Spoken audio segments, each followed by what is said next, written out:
Hello everyone, welcome to my channel geology for beginners. आज हमारा topic of discussion है petroleum system.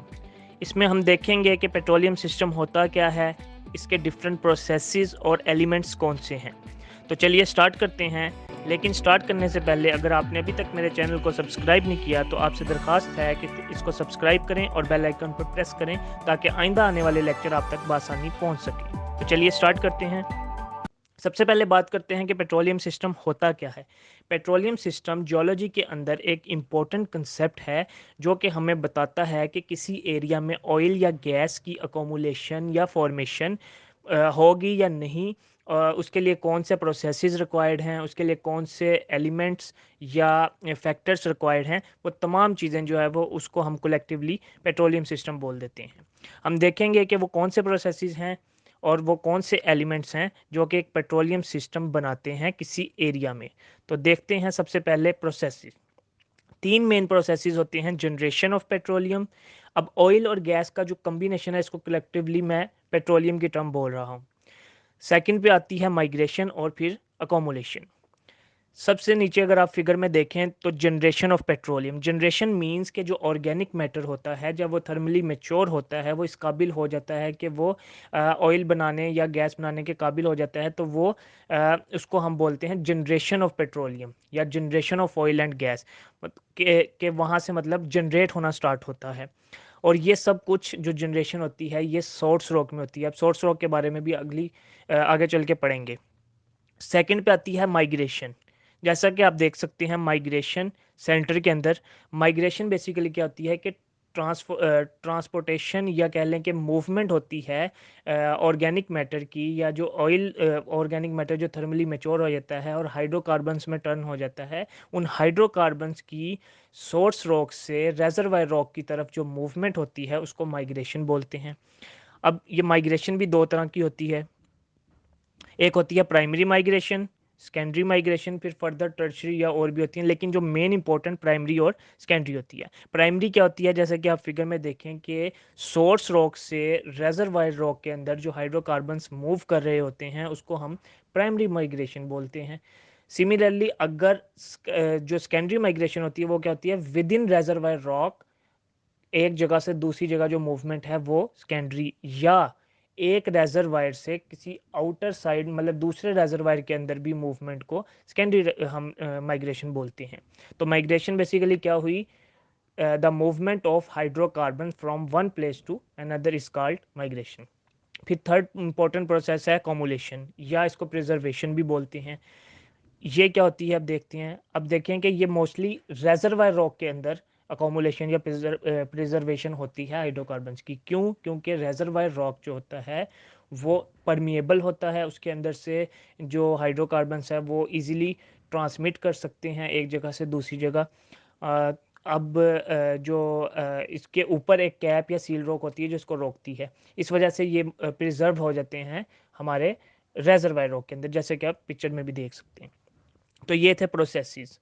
अब बात करते हैं एलिमेंट्स की। मेन एलिमेंट्स कौन से हैं, सोर्स रॉक है, रेजरवायर रॉक है, सील या कैप रॉक, फिर माइग्रेशन रूट कि वो कौन सा रूट है किसके थ्रू वो जा रहे हैं हाइड्रोकार्बन्स, फिर ट्रैप। तो वन बाय वन देखते हैं इसको। सबसे पहले हम बात करते हैं सोर्स रॉक।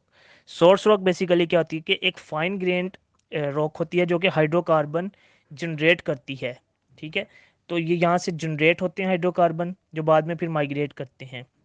अब होता क्या है कि जो ऑर्गेनिक मैटर होता है जब वो उसको इतना टेम्परेचर मिलता है कि वो थर्मली मेच्योर हो जाता है तो वो हाइड्रोकार्बन्स में तब्दील हो जाता है। उसके लिए कुछ कंडीशंस होती हैं, जैसे कि हाइड्रोकार्बन की जनरेशन के लिए रैपिड बरियल होना चाहिए, मतलब कि जो ऑर्गेनिक मैटर है वो फौरी तौर पर उसको दफन होना चाहिए उर्दू में जैसे बोलते हैं, क्योंकि अगर वो ऐसा नहीं होगा तो बैक्टीरियल एक्टिविटी की वजह से ऑर्गेनिक मैटर जो है वो डिस्ट्रॉय हो सकता है। ठीक है, इसके अलावा ऐसी जो कंडीशन जहाँ पर ऑक्सीजन हमारे पास कम हो या बिल्कुल ना हो, उन कंडीशन में ऑर्गेनिक मैटर जो इजीली बन सकता है। इसकी जो एग्जांपल है सोर्स रॉक की उसकी बात करें तो उसमें हमारे पास शेल जो है वो बेस्ट सोर्स रॉक है, क्योंकि इसकी परमिएबिलिटी कम होती है, पोरोसिटी इसकी ज़्यादा होती है। सेकंड पे हम बात करते हैं रेजर्वायर रॉक। रेजर्वायर रॉक जो होता है ये परमिएबल भी होता है और पोरस भी होता है। अब रेजरवायर रॉक के अंदर हाइड्रोकार्बन्स प्रिजर्व होते हैं, जिसमें से बाद में हम ड्रिलिंग करके उनको निकालते हैं वेल्स वगैरह लगाकर। ठीक है।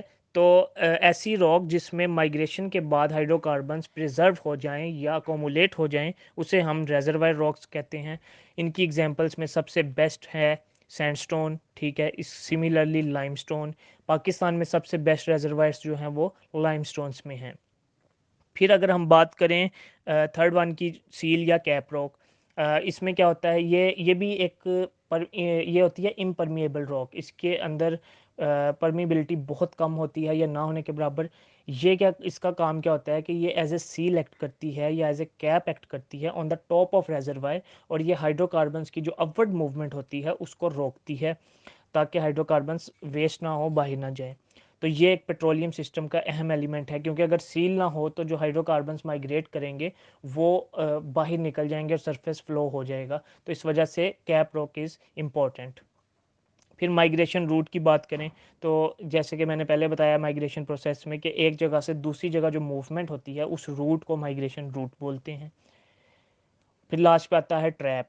ट्रैप एक स्ट्रक्चर होता है जो कि जो कि हाइड्रोकार्बन्स के जितने भी जो सॉरी जो पेट्रोलियम के जो हैं एलिमेंट्स, उनको वो जो तमाम एलिमेंट्स की जो अरेंजमेंट होती है वो एक स्ट्रक्चर के अंदर, उसको हम ट्रैप बोलते हैं। अब इसमें क्या होता है कि ट्रैप भी हमारे पास दो तरह के बल्कि तीन तरह के होते हैं: स्ट्रक्चरल ट्रैप, स्ट्रेटिग्राफिक ट्रैप और कम्बिनेशन ट्रैप। अब मैं ब्रीफली बताता हूँ कि स्ट्रक्चरल ट्रैप, जैसा कि आप पहली पिक्चर में देख सकते हैं, स्ट्रक्चरल ट्रैप्स ऐसे होते हैं जिनमें टेक्टोनिक फोर्सेस जो है उनका एक्ट होता है। ये टेक्टोनिक फोर्सेस के एक्ट की वजह से बनते हैं। इनमें एंटीक्लाइनल या फॉल ट्रैप्स जो होते हैं और फॉल ट्रैप्स इंपॉर्टेंट हैं।